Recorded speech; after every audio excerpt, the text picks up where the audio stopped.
Nouvelle édition d'information. Bienvenue, mesdames et messieurs. L'actualité en une ce soir. Le traditionnel conseil hebdomadaire des ministres tenu en fin d'après-midi ce mercredi, le gouvernement a statué sur la situation sanitaire de la Côte d'Ivoire, le recrutement des personnes handicapées dans l'administration publique et la stratégie nationale de développement du riz. Nous y reviendrons. Le premier cas confirmé en Côte d'Ivoire de la pandémie à coronavirus Covid-19, il s'agit d'un Ivoirien de 45 ans qui revient d'un séjour en Italie. Il est pris en charge par les autorités sanitaires. La population est appelée à garder son calme et est invitée à respecter les mesures préventives en vigueur. Et aussi, nous parlerons du tout nouveau musée d'Abobo, inauguré ce mercredi par la première dame Dominique Ouattara. C'est une réalisation de l'ancien maire de la commune Adama Tungara. Ce musée comprend plusieurs pièces, dont une grande salle d'exposition, une bibliothèque et une médiathèque. Bienvenue dans ce 23h. Les membres du gouvernement ont tenu leur conseil hebdomadaire en fin d'après-midi. Ce mercredi, une réunion qu'a présidé le chef de l'État, Alassane Ouattara. La réévaluation du PIB ivoirien, le recrutement dérogatoire des personnes en situation de handicap à la fonction publique, la stratégie nationale de développement de la riziculture sur la période 2020-2030 et le premier cas confirmé en Côte d'Ivoire de la pandémie à coronavirus Covid-19 sont là quelques points abordés au cours de la réunion, une réunion dont le compte-rendu est donné par Viviane Aïma. Un cas déclaré de grippe à coronavirus observé le mardi 10 mars à Abidjan. Le Conseil des ministres réuni ce mercredi sous la présidence du chef de l'État, le président Alassane Ouattara, appelle les populations au calme. J'aimerais appeler les populations au calme parce qu'il n'y a pas matière à vraiment céder à la panique et les rassurer sur l'engagement de l'État de Côte d'Ivoire et du gouvernement de prendre toutes les mesures idoines pour protéger toutes les populations. Vous vous souviendrez déjà que la semaine dernière, nous vous présentions la liste des dispositifs mis en place par le ministère de la Santé pour la prise en charge de toute cette situation. Et je pense que c'est le mécanisme qui s'est aussitôt opérationnalisé pour que désormais, en cas d'alerte sur ces différentes situations, les uns et les autres puissent savoir vers qui faire la référence pour la prise en charge. Autre sujet d'ordre social évoqué au cours du Conseil des ministres, il s'agit du recrutement dérogatoire des personnes handicapées dans l'administration publique. Après plusieurs précédents recrutements, le gouvernement vient de décider un nouveau recrutement de personnes handicapées.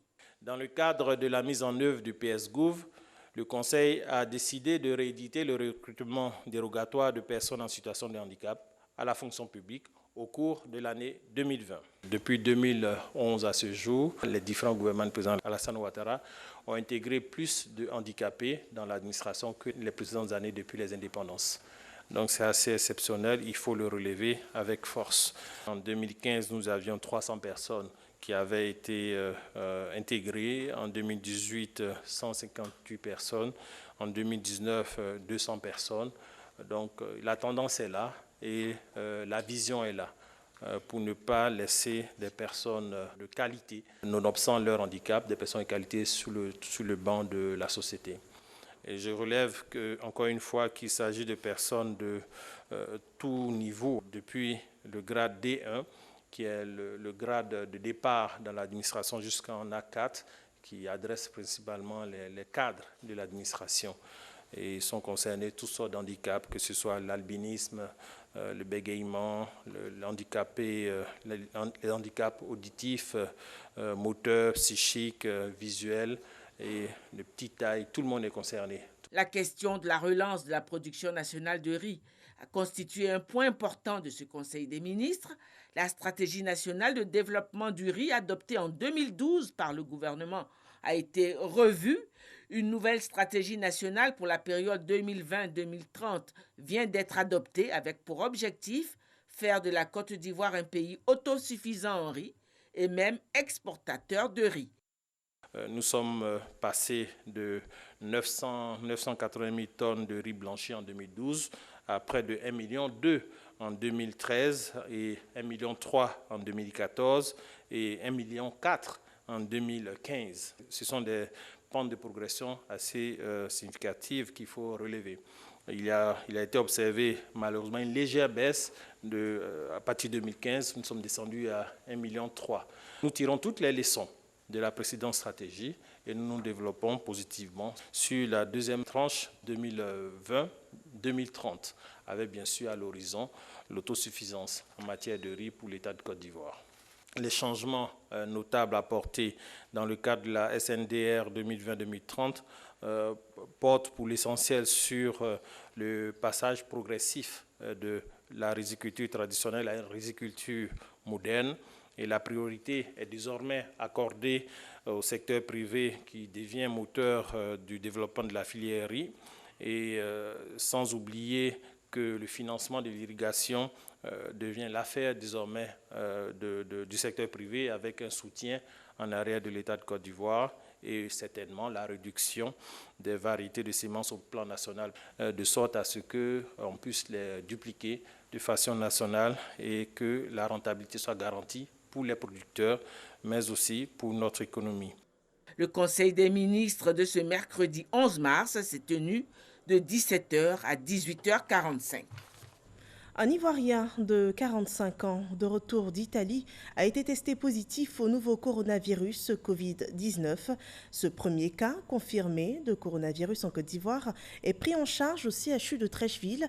Il est dans un état clinique stable et rassurant. C'est une assurance du ministre de la Santé et de l'Hygiène publique, le docteur Eugène Akaawele, qui était sur le plateau du journal de 20h ce soir. Il s'est prononcé sur la situation sanitaire actuelle de la Côte d'Ivoire, les risques éventuels encourus avec ce premier cas confirmé et les mesures de prévention à observer. Voici un extrait de son intervention.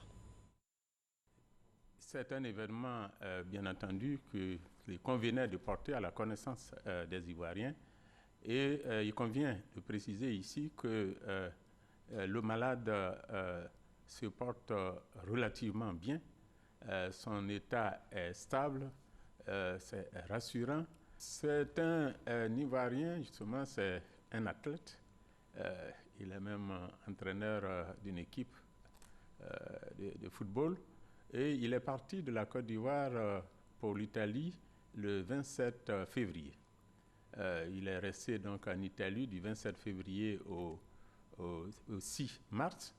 Et c'est le 6 mars qu'il a quitté la ville de Bergame, non loin de Milan. Et donc a pris la compagnie portugaise TAP ce 6 mars pour donc arriver à Abidjan aux alentours de 23h40, 23h45. Bien entendu, il a été soumis à notre contrôle habituel avec la caméra thermique et le pistolet thermique.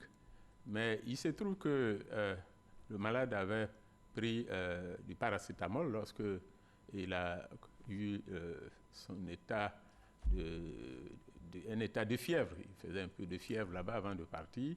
Et ayant pris du paracétamol, bien entendu, sa température a baissé, de sorte qu'effectivement, il n'a pas pu être détecté au passage de notre caméra thermique et de pistolet thermique. Le dispositif est fiable, je vous dis, ce malade a rempli une fiche, il y a la traçabilité qui fait qu'on a su où il se trouve, et non seulement lui, mais on a pu également identifier toute sa famille. Il est d'une famille de 9 personnes, en tout cas, ils sont dans un regroupement de 9 personnes, et à ce jour, tout le monde est en isolement, vous voyez, en isolement, et des prélèvements ont été faits sur ces 9 personnes depuis 13 heures aujourd'hui, et nous attendons d'ici demain les résultats pour savoir s'ils ont été également contaminés. Ce que nous demandons aux Ivoiriens, c'est tout de même de faire confiance à notre système. Le dispositif qui est en place a bien marché jusqu'ici. Nous lançons un appel pour que nous fassions preuve de beaucoup plus de discipline, que les Ivoiriens fassent confiance. Tout sera fait pour qu'il n'y ait pas de propagation. Cette maladie se transmet d'homme à homme et se transmet également d'animal à homme. S'il n'y a pas de contact, vous ne pouvez pas fait la maladie. Nous devons arrêter pendant cette période de saluer, comme de tendre la main, de mettre la main dans la main de l'autre. Il y a plusieurs manières de saluer. La mesure fondamentale, c'est d'éviter les contacts, le contact humain, éviter également le contact avec des animaux qui peuvent être infectés et également éviter de manger de la viande qui n'est pas cuite. Je crois que c'est ça qui est le plus important. Si on respecte ça, tout le reste du dispositif peut marcher. Voilà, il n'y a donc pas de quoi s'alarmer. La situation est sous le contrôle des autorités sanitaires et les populations sont invitées à respecter les mesures préventives en vigueur. Le président du Conseil économique, social, environnemental et culturel, Charles Dibi Kofi, décédé le 7 décembre dernier à l'âge de 62 ans, a eu la levée de corps, la cérémonie de levée de corps de ses obsèques ce mercredi. À cet événement, le président de la République, Alassane Ouattara, a pris part. Le point avec Jérôme Kofi Abola. Ils sont nombreux à se rendre ce mercredi dans la matinée à la cathédrale Saint-Paul, Ciseaux-Plateau. Ce sont des hommes et des femmes, pour la plupart des personnalités politiques, administratives, religieuses, civiles et traditionnelles. Personnalités au nombre desquelles le président de la République, Alassane Ouattara, venu accompagné de son épouse Dominique Ouattara pour la cérémonie de levée du corps de Charles Dibi Kofi, ex-président du Conseil économique, social, environnemental et culturel. L'illustre disparu a été pour la circonstance élevé à titre posthume au grade de grand officier de l'ordre national. Une messe de requiem a par la même occasion été dite en l'honneur de l'ancien haut serviteur de l'État. Charles Dibi Kofi est décédé le 7 décembre dernier des suites d'une longue maladie. Sa dépouille sera mise en terre samedi prochain à Pakwabo, village natal du défunt, dans le département de Bouaflé. Et sur le parvis de la cathédrale Saint-Paul du Plateau, un hommage de la nation a été rendu à Charles Dibi Kofi. Il a été élevé à titre posthume à la dignité de grand officier de l'ordre national. On regarde. 12 heures, sonnerie aux morts au Suzek. Un grand homme s'en est allé. Charles Kofi Dibi, ex-président du Conseil économique, social, environnemental et culturel. La dépouille marque un arrêt à l'institution. Le cercueil de l'ex-ministre des Affaires étrangères, recouvert du drapeau ivoirien devant sa famille, ses collaborateurs, ce mercredi 11 mars, Charles Kofi Dibi reçoit les honneurs militaires. Un défilé des troupes à pied aux ordres du lieutenant-colonel Gueffier Pacom Alban pour un dernier hommage. Un piquet d'honneur à la salle des pas perdus du Suzek, ses collaborateurs ont su trouver les mots justes pour témoigner toute leur reconnaissance. Nous sommes tentés de crier notre profonde détresse en disant « Président, vous nous avez eu ». Mais nous savons que ce n'est pas vous qui avez décidé de partir. Vous avez seulement accepté la volonté divine. Difficile de comprendre alors qu'il n'y a rien à comprendre. Nous le savons. Il nous faudra juste essayer de tolérer les effets du temps et de nous soumettre aux doux souvenirs de votre riche existence, vous qui, simplement mais profondément, avez été à la fois un président attentionné, un patron respectueux, un homme de valeur, un modèle de recherche de perfection à tous égards. Président Charles Kofi Dibi, illustre fils de notre nation, modèle achevé d'une génération de leaders, nous pouvons le dire sans hésitation aucune que vous avez été un digne fils de la Côte d'Ivoire et un réceptacle tangible de la vision de notre père fondateur, le président Félix Houphouët-Boigny. Sur ces sillons, vous avez marché comme un serviteur et comme lui, vous partez un 7 décembre. À cet hommage à l'ex-président du Suzek s'associent les conseils économiques et sociaux de la France, du Sénégal, du Mali, du Bénin et du Maroc. Charles Kofi Dibi fait partie des hommes au destin exceptionnel qui marquent leur époque force l'estime et l'admiration et sème, là où ils sont, le dynamisme, l'action, la vertu et l'espoir. Sa disparition est une grande perte, non seulement pour sa famille, ses proches et son pays, mais aussi pour les gens qui ont le privilège de le côtoyer. Une grande mobilisation pour cet ultime hommage à Charles Kofi Dibi. De nombreux anonymes présents côtoient plusieurs personnalités dont les membres du gouvernement, le corps diplomatique et autorités administratives. Voilà, cet hommage du CESEC à Charles Kofi Dibi est rapporté par Sidonie Davila. Après cette cérémonie funéraire, la première dame Dominique Ouattara s'est rendue dans la commune d'Abobo où elle a inauguré le musée des cultures contemporaines. Ce musée baptisé du nom du médiateur de la République et ex-maire de la commune, Adama Toungara, dont la fondation a d'ailleurs financé la réalisation. C'est un temple de l'art qui a pour mission de révéler le potentiel culturel de la Côte d'Ivoire. À le point de cette cérémonie d'inauguration avec Mahama Traoré et Abiba Dambélé-Saoué. Rond-point central de la commune d'Abobo, c'est ici que se trouve désormais le premier musée des cultures contemporaines de Côte d'Ivoire. Il est bâti sur 3500 mètres carrés avec pour objectif principal de valoriser le potentiel culturel de la Côte d'Ivoire. C'est une réalisation de la Fondation Toungara pour l'art et la culture.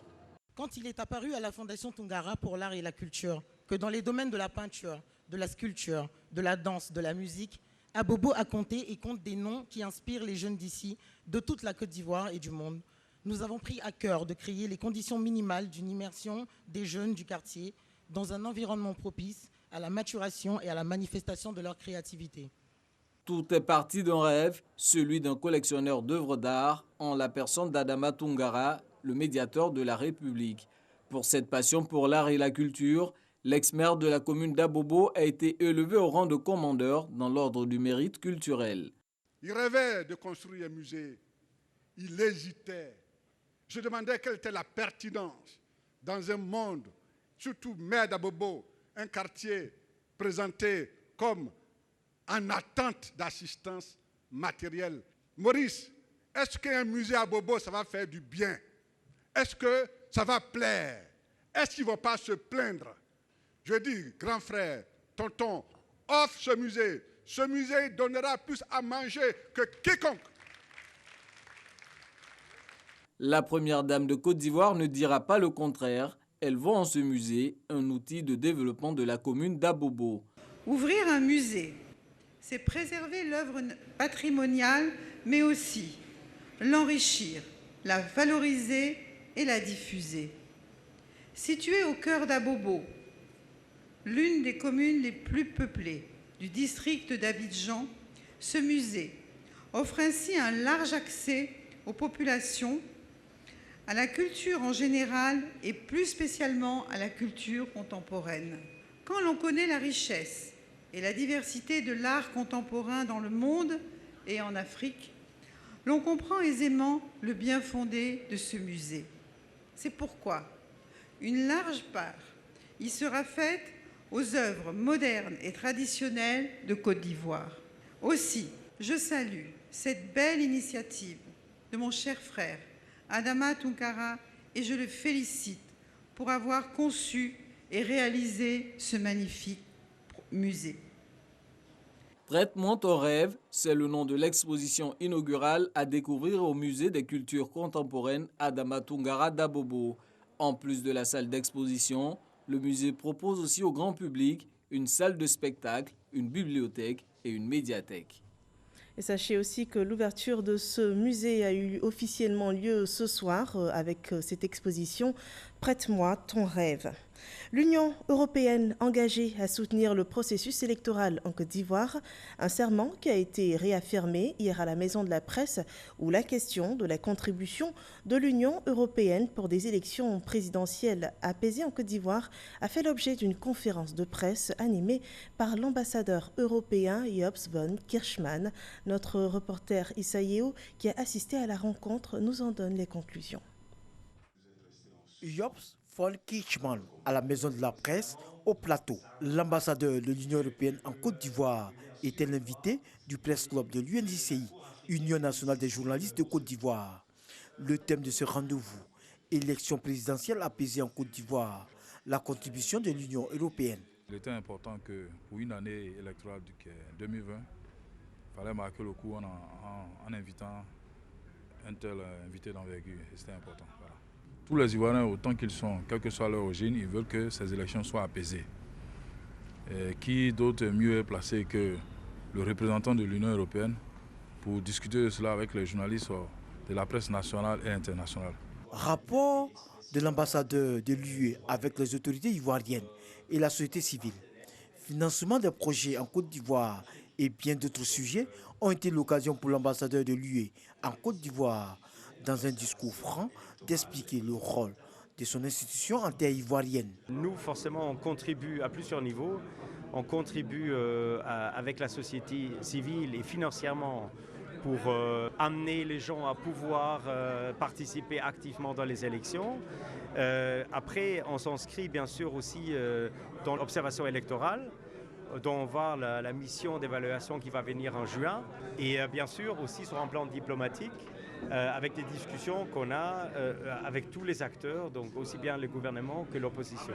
La non-candidature du président de la République Alassane Ouattara pour un nouveau mandat et l'octroi d'un siège supplémentaire à l'opposition, à la CEI, Commission électorale indépendante, sont des signes d'apaisement selon l'ambassadeur de l'UE en Côte d'Ivoire dans le processus électoral. J'ai dit qu'il a donné un signal. Parce qu'il y a des gens qui interprètent ça d'une manière ou d'une autre manière. Et j'ai dit c'est un signal positif. Ça a donné une boule d'air dans un processus électoral. J'espère que d'autres partenaires, d'autres partis vont aussi avoir cette approche des signaux positifs dans un processus électoral.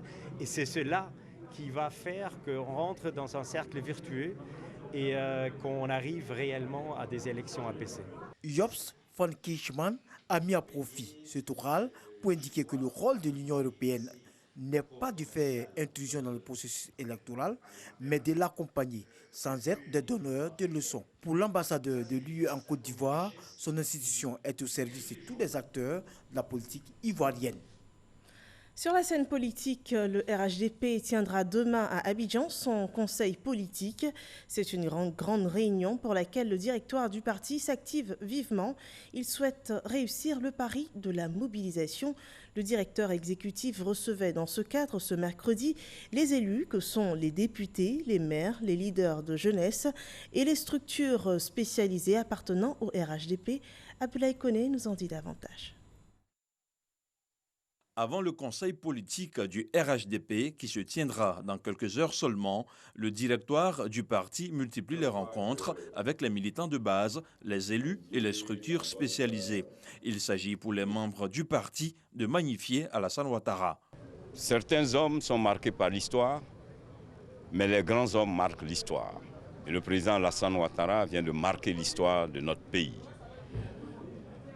Demain, le 12 mars, nous avons un conseil politique élargi aux élus, sous la présidence donc de son Excellence Alassane Ouattara. Il viendra donc s'adresser à son parti. Toutes les composantes du parti sont invitées à prendre part à ce conseil politique. Les femmes et les jeunes ne sont pas en reste.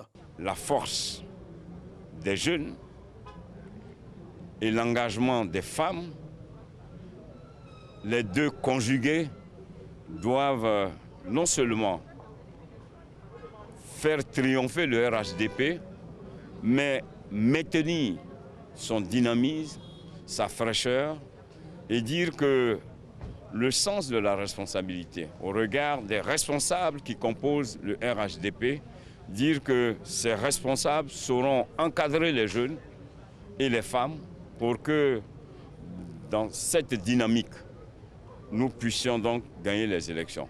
Jeudi à Abidjan, le conseil politique marquera le devoir de reconnaissance au président Ouattara.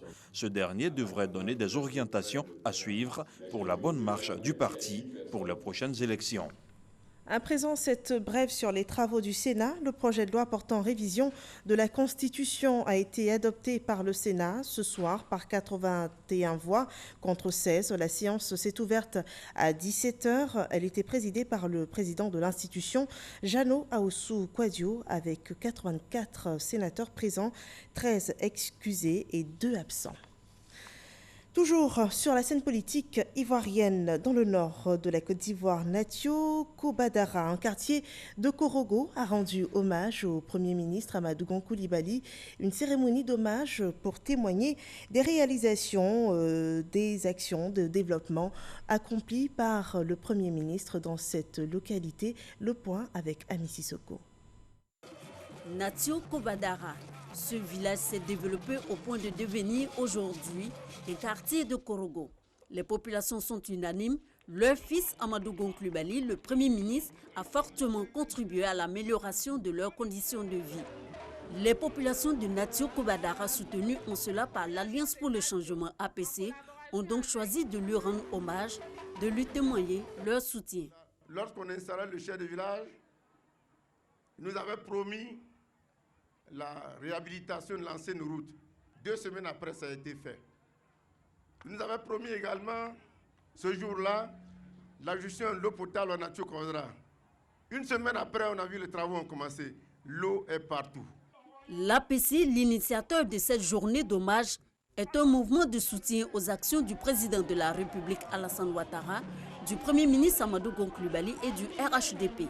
Son président Ahmed Cheikh Fonono Coulibaly, par ailleurs coordonnateur départemental de Boundiali, indique que la Côte d'Ivoire est engagée dans une dynamique irréversible de paix et de progrès. Natio Kobadara a toujours figuré au rang des priorités des actions de développement du Premier ministre Amadou Gon Coulibaly. Au-delà des infrastructures déjà réalisées qui nous rassemblent, beaucoup a déjà été fait et continuera d'être fait pour améliorer votre bien-être. Le Premier ministre Amadou Gon Coulibaly est représenté par le coordonnateur départemental de Korogo 2, Lassina Ouattara dit LASPR. Il exhorte les populations à faire confiance au chef de l'État Alassane Ouattara. Avec Alassane Ouattara, on ne force pas. Avec AGC, on attend l'ordre du président Alassane Ouattara. Ce que le président, ce que le RHDP va décider, nous tous, nous allons suivre la direction. L'essentiel, tous ceux qui n'ont pas les papiers, je suis prêt à financer ce projet.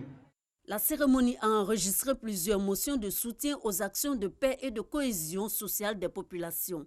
Un livre blanc a été remis à l'émissaire du Premier ministre par la jeunesse. Dans l'ouest du pays, Bangolo et Duékoué sont désormais 2 localités ajoutées à la liste des villes touchées par les actions de mobilisation du RHDP. Les délégations départementales de la région du Guémont ont effectué leur entrée politique et ont aussi été installées. Le point avec Jean-Marc Djadji.